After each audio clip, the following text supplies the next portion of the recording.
C'est une charte qui s'appuie sur des valeurs et des principes dont certains sont tirés de la Constitution de 1991.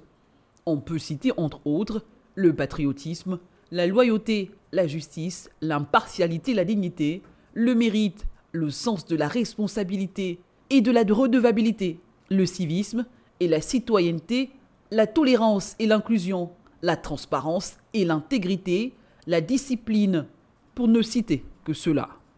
Le président de la transition y apparaît comme la figure centrale. Il nomme tous les acteurs. Le Premier ministre, les ministres qui lui rendent directement compte, les présidents de tous les organes de la transition. Peut-on parler d'une concentration des pouvoirs? Marcona et Sandine Roupon. Pour ce qui est des pouvoirs du président de la République, enfin du président de la transition, ce que je note, c'est qu'il est à la fois président de la transition et ministre de la Défense et de la Sécurité. Bon, cela sous-entend, c'est un pouvoir militaire.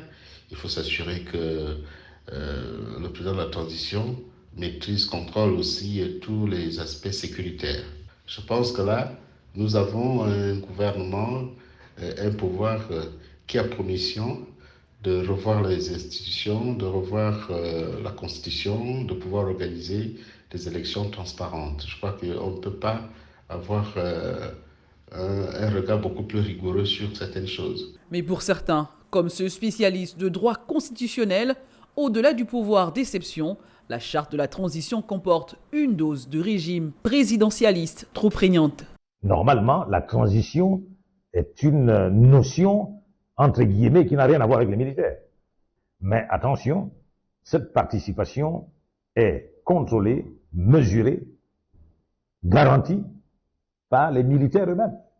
On constate aussi dans les différentes chartes que le président de la transition, c'est le super président, donc qui a l'essentiel des pouvoirs. Donc c'est comme si on retrouvait notre ancien régime présidentialiste, en quelque sorte. Mais là, c'est beaucoup plus accentué.